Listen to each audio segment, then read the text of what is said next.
विटा शहरासाठी तुम्ही त्याग नव्हे तर विटा नगरपालिकेची सत्ता उपभोगली आहे. ज्या व्यक्तीने योगदान दिले त्या व्यक्तीचा तुम्ही साधा नामोल्लेखही आपल्या भाषणात केला नाही.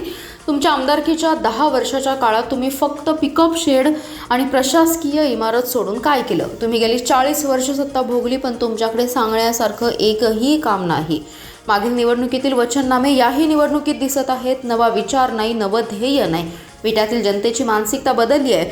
विटा नगरपालिकेत सत्तांतर अटळ आहे. लोक आम्हाला संधी देतील असे सुतोवाच आमदार सुहास बाबर यांनी केलंय. काल झालेल्या निर्धार सभेत माजी आमदार सदाशिवराव पाटील यांनी केलेल्या टीकेला आमदार सुहास बाबर यांनी प्रत्युत्तर दिले. यावेळी माजी आमदार सदाशिवराव पाटील यांच्यासह पाटील गटावर जोरदार राजकीय हल्लाबोल केला. आमदार सुहास बाबर म्हणाले, विकासाचे मुद्दे बाजूला ठेवून आरोप प्रत्यारोप माझ्यावर केले गेले. मी घर फोडतो असा माझ्यावरती आरोप केला गेला, परंतु मी उमेदवार दिल्यावर त्या घरातील उमेदवार कोणी दिला हे सगळ्या विटेकर जनतेला माहिती आहे. भावाभावात भांडणं लावणं, घर फोडणं हे पाप तुम्ही करताय, मी करत नाही.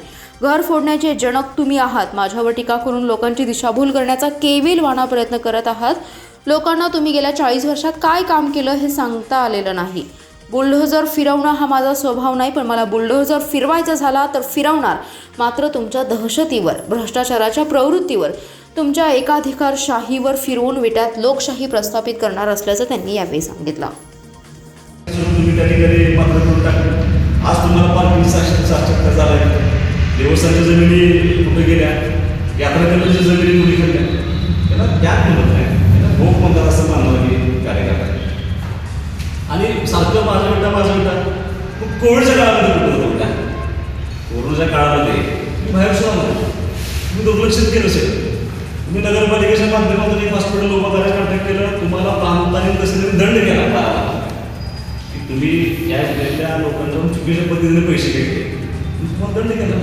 त्यावर आम्ही जबाबदारी घेऊन दुसरीकडे आम्ही लोकांना मदत करण्याचा प्रयत्न करतो. तुम्ही कोविडच्या काळामध्ये घरात बसला होता. परत आरोप केले की आम्ही गाव सदस्यांना करायचा प्रयत्न करतो. परत माझा आरोप केला की मी असं भाषणात म्हणतो की मला आता माझा आडवायला बाप नाही. मी कधी म्हणतो त्याची पार्श्वभूमी पण सांगायला पाहिजे ना. तुम्ही ज्यावेळेला असं म्हटला की तू आता सांगतो की माझा बाप सुद्धा थांबवायला, हे कधी तुम्ही जर माझ्या कार्यकर्त्यांना, माझ्या सरकारला दम द्यायला तर माझं नैतिक कर्तव्य नंतर शब्द माझं मग हेच आहे की तुम्ही दम द्यायला तर माझी जबाबदारी आहे लोकांना संरक्षण करतो. आणि संरक्षण करत असताना मला आता थांबवायला उडू नये, तुम्ही त्या टोकाच्या संघर्षाला जाऊ नका हे सांगणं माझं काम आहे. तुम्ही म्हटला की आमच्या घरावर दरडपीट केली पण आम्ही शांत राहिलो, कारण गावामध्ये दांगा होऊ नये, किती शांत आहे. मला मुक्त करायला होतं तुमच्या झोपडीतनं, म्हणून ठेवता येईल. आणि मी लोकप्रतिनिधी नात्याने काम करतो.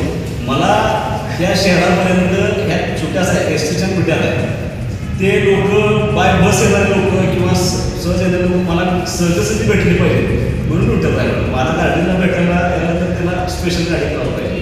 ज्यांच्याकडे गाडी नाही लोक येऊ शकत नाही, त्यांना भेटायला मला सहज भेटायला मिळतं. याला त्याच्या कशा मला या चौकाला मुद्दा मुक्त करायचा